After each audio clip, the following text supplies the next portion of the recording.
Hello guys, स्वागत है आपका मेरे चैनल नॉलेज गेन पे। तो गाइज इस वीडियो के अंदर हम डिस्कस करने वाले हैं इनकम टैक्स की calculation for the assessment year 2024-25 and financial year 2023-24। और आपको तो पता ही है कि इसकी जुलाई में फाइलिंग स्टार्ट हो जाएगी। तो अगर आप एडवांस के अंदर देखना चाहते हो कि आपकी इनकम के ऊपर कितना टैक्स लगेगा, क्योंकि इस बार क्या है कि न्यू टैक्स रिजीम भी है और आपके पास ओल्ड टैक्स रिजीम भी है, तो किसमें ज़्यादा आपको बेनिफिट्स मिल रहा है और प्लस कैसे आपको टैक्स प्लानिंग वगैरह करनी है, तो उसकी पूरी कैलकुलेशन मैं यहाँ पर आपको समझाने वाली हूँ। गाइस देखिए, हम कैलकुलेशन के लिए यहाँ पर यूज़ में करने वाले हैं इनकम टैक्स की ऑफिशियल वेबसाइट। तो मैं सीधा ही डिस्क्रिप्शन बॉक्स में आपको ये लिंक देने वाली हूँ। तो यहाँ पर आप देख सकते हैं कि आपको इनकम टैक्स कैलकुलेटर मिल जाएगा। तो आपको यहाँ पर एक बेसिक कैलकुलेटर मिल जाएगा और एडवांस कैलकुलेटर मिल जाएगा। तो हमने जो यूज़ में लेना है वो हमेशा एडवांस कैलकुलेटर ही लेना है। तो अब देखिए, इसको भी यूज़ में लेने के दो तरीके हैं। या तो आप लॉगिन करके ले सकते हैं। लॉगिन करने में आपको फायदा ये मिलेगा, जो भी आप डिटेल्स डालोगे यहाँ पर तो वो आपको कंपैरिजन बनाकर दे देगा किसके अंदर आपको ज़्यादा बेनिफिट मिल सकता है। और अगर आप advance calculator without login use करेंगे तो आपको पहले ओल्ड टैक्स रिजीम में आपको जो इनकम है वो कैलकुलेट करनी पड़ेगी और फिर आप न्यू टैक्स रिजीम में अपनी इनकम कैलकुलेट करोगे। इसके बाद में आप डिफरेंस वगैरह भी बाद में कैलकुलेट कर सकते हो। और गाइज मैं आपको सजेस्ट करूंगी कि आप ये प्रोसेस लॉगिन करके ही करें। लॉगिन करने के बाद में आपको यहाँ पर इनकम टैक्स एस्टिमेटर दिख रहा होगा, तो आपने सिंपली यहाँ पर क्लिक करना है। ऊपर आपको दिखाई देगा बेसिक इंफॉर्मेशन। यहाँ पर आपको कोई छेड़छाड़ नहीं करनी है, बस आपको जो असेसमेंट ईयर है वो 2024-25 कर लेना है। और यहाँ पर आप देख सकते हैं कि due date for submission of return 31 जुलाई 2024 यहाँ पर आ चुकी है। तो अब आपको करना क्या है, आपको इनकम डिटेल्स में आपको कॉलम मिल जाता है सैलरी का, हाउस प्रॉपर्टी का, कैपिटल गेन्स का, बिजनेस और प्रोफेशन का एंड अदर सोर्सेज का। ये आपको 5 हेड मिल जाते हैं। मतलब कि ये जो 5 हेड्स है ये बहुत ज़्यादा इंपॉर्टेंट है। आप अपनी जो इनकम है अपने अकॉर्डिंग इन हेड्स में डाल सकते हो। तो शुरुआत करते हैं हम सिंपली सैलरी के साथ में। यहाँ पर आप अपना फॉर्म 16 उठा सकते हैं। आप जहाँ भी काम करते हैं आपकी कंपनी के पोर्टल के अंदर लॉगिन कीजिए, तो आपको अल्टीमेट जो है एस्टीमेट दिखा देता है कि इस साल आपको कितनी सैलरी मिलने वाली है। इवन खुद भी आप जॉब कर रहे हो तो आपको आइडिया तो लग ही जाता है। तो आपकी जो भी ग्रॉस सैलरी होने वाली है, जैसे कि एग्जाम्पल के तौर पर हम मान लीजिए कि आपकी सैलरी है 9 लाख। और गाइज यहाँ पर अच्छी बात क्या है कि आपको जो स्टैंडर्ड डिडक्शन है अपने आप यहाँ पर मिल जाएगी। और आपको ये भी दिमाग नहीं लगाना कि भाई न्यू के अंदर मिलती भी है कि नहीं मिलती है। मतलब सब कुछ केवल आपको यहाँ फिगर्स डालने हैं और सारा काम ये आपको कैलकुलेट करके देने वाला है। उसके बाद में आपको मिल जाता है एग्जम्पशन क्लेम्ड अंडर सेक्शन 10। तो अगर आपको HRA LTA वगैरह मिलता है तो जितना भी HRA है आप देख सकते हैं फॉर्म 16 के अंदर, या फिर आप कैलकुलेट वगैरह कर सकते हैं। तो HRA का भी पूरा क्राइटेरिया होता है, तो जितना भी आपको HRA वगैरह मिलता है तो आप यहाँ पर उसको इंसर्ट कर सकते हो। एग्जाम्पल के लिए यहाँ पर फिगर डाल देती हूँ। लेट्स सपोज जैसे मैंने यहाँ पे 25,000 रुपीज डाल दिए हैं। यहाँ पर आपको प्रोफेशनल टैक्स वगैरह डिडक्ट होता है, ये 1200 से 2400 के आसपास होता है। अगर वो आपका डिडक्ट होता है तो यहाँ पर आपने वो इंसर्ट कर देना है। तो गाइज ये पोर्शन तो हो गया पूरा सैलरी का, और यहाँ पर आपने अपना एग्जम्पशन क्लेम कर दिया है HRA वगैरह LTA वगैरह की, और में आपने यहाँ पर अपना जो प्रोफेशनल टैक्स वगैरह है वो डाल दिया है। तो उसके बाद में हम चलते हैं हाउस प्रॉपर्टी के अंदर।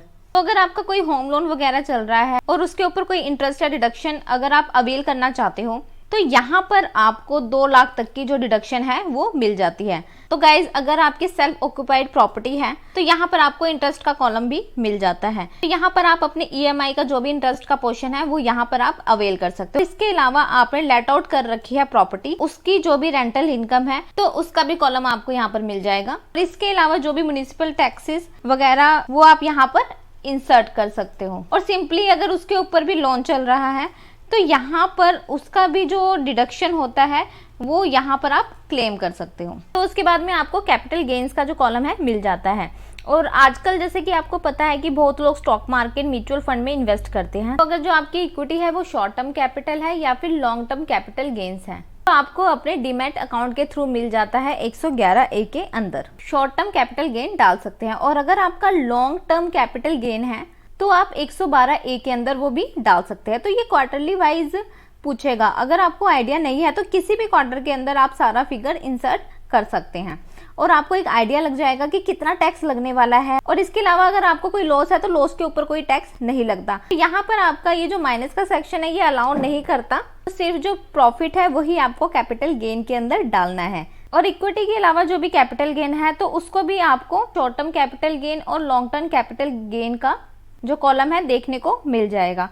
तो एग्जाम्पल के तौर पर 25,000 डाल दिया है, और ऐसे ही हमारा जो लॉन्ग टर्म कैपिटल गेन है वो यहाँ पर मैंने 90,000 डाल दिया है। तो उसके बाद में जो आपका अगला कॉलम है बिजनेस एंड प्रोफेशन का, तो यहाँ पर आपको क्लिक कर देना है।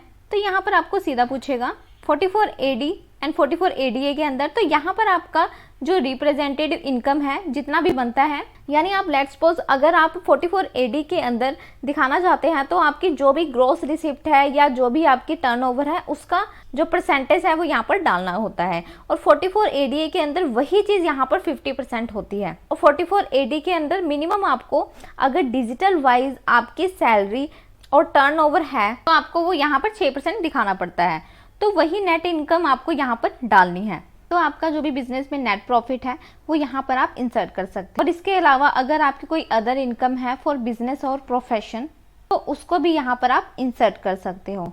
तो उसके बाद आपको नेक्स्ट कॉलम मिल जाएगा अदर सोर्सेज का, तो यहाँ पर आपने सिंपली क्लिक कर देना है। यहाँ पर आपका सेविंग अकाउंट का इंटरेस्ट वगैरह होगा तो वो आपको यहाँ पर इंसर्ट करना है। तो यहाँ पर आपको अदर इंटरेस्ट इनकम का जो कॉलम है वो मिल जाएगा। तो इस सेकंड कॉलम में आप जो FD का इंटरेस्ट है वो डाल सकते हैं। तो इसके अलावा आजकल कई लोग गेम्स वगैरह खेलते हैं, ड्रीम 11 वगैरह हो गया, अगर यहाँ से आपको कोई इनकम वगैरह हुई है लॉटरी पजल से तो वो आप यहाँ पर डाल सकते हो। इसके अलावा अगर आपको कोई कमीशन वगैरह कुछ रिसीव हुआ है तो ये सारी चीजें यहाँ पर इंसर्ट कर सकते हैं। तो उसके बाद में गाइज अगला कॉलम है डिडक्शन डिटेल का, तो यहाँ पर आपने प्रोवाइड डिडक्शन इन डिटेल्स पर क्लिक कर देना है। तो यहाँ पर सबसे पहले आपको ATC मिलेगा, और ATC के अंदर अच्छी बात यह है कि इसमें क्या क्या कवर होता है वो यहाँ पर ब्रैकेट में आपको दिख जाएगा। इस तरीके से अगर आपके पास डिडक्शन वगैरह अवेलेबल है तो आपने उन चीज़ों में इन्वेस्ट कर रखा है तो उसकी डिडक्शन आप यहाँ पर ले सकते हैं।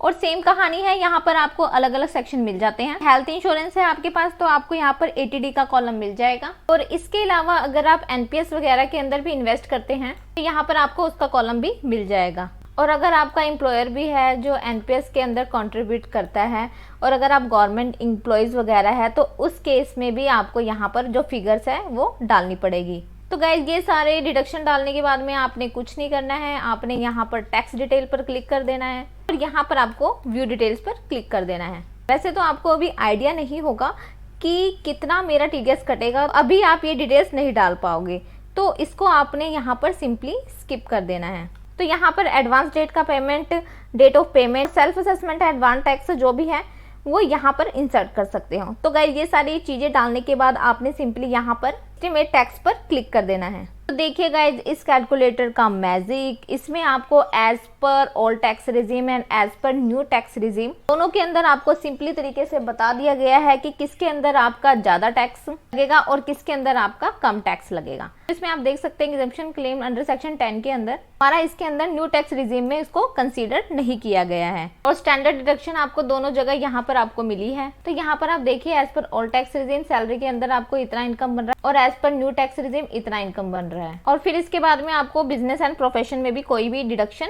नहीं मिली है और इसके बाद में आपको बिजनेस एंड प्रोफेशन में भी न्यू टैक्स रिजीम में कोई भी डिडक्शन नहीं मिली है। उसके बाद आप कैपिटल गेन्स के अंदर देख सकते हो कि यहाँ पर भी आपको कोई स्पेशल प्रोविजन नहीं है, तो सेम इनकम यहाँ पर आपकी कंसीडर की गई है। और ऐसा ही आपको शॉर्ट टर्म कैपिटल गेन्स हो गया, उसके बाद आपका लॉन्ग टर्म कैपिटल गेन्स हो गया, बिजनेस एंड प्रोफेशन हो गया। तो आप नीचे की तरफ जाओगे ये आपको प्रॉपर बताता है अगर आप ऑल टैक्स रिजीम के अंदर जाते हो तो जो आपने डिडक्शन डाली थी तो उसके अकॉर्डिंग आपका 58,710 का टैक्स पे करना पड़ेगा।